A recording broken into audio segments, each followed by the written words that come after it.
नाशिक शिक्षक मतदारसंघात आमदार किशोर दराडे 32,309 मतांनी विजयी। विभागीय आयुक्त तथा निवडणूक निर्णय अधिकारी डॉक्टर प्रवीण गेडाम यांनी केली घोषणा। नाशिक विभाग शिक्षक मतदारसंघासाठी द्विवार्षिक निवडणुकीत श्री किशोर दराडे यांना तिसऱ्या फेरी अखेर 26,476 मते मिळाली होती।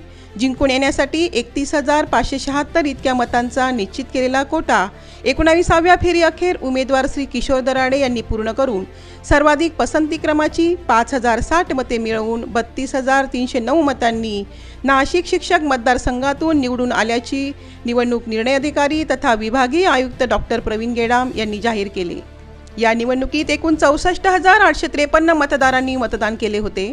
त्यापैकी 63,151 मते वैध ठरली तर 1,702 मते अवैध ठरली। जिंकून येण्यासाठी 31,576 इतक्या मतांचा निश्चित कोटा ठेवण्यात आला होता। कोटा निश्चित झाल्यानंतर बाद फेऱ्यांची मतमोजणी सुरू झाली। यामध्ये 19व्या बाद फेरीनंतर श्री संदीप गुळवे पाटील हे बाद झाल्याने अंतिम लढत किशोर दराडे व विवेक कोल्हे या दोन उमेदवारांमध्ये झाली।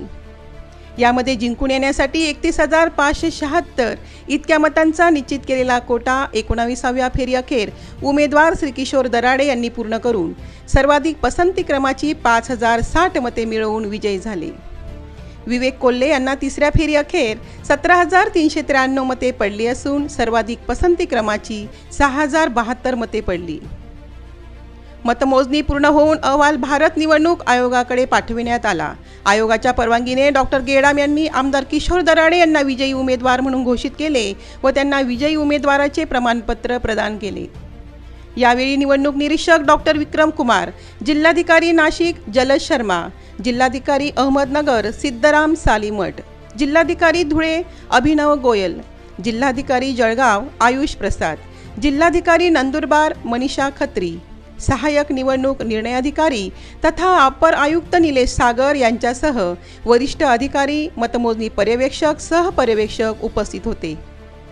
आदिवासी जनजागृती न्यूज चॅनल धडगाव, नमस्कार।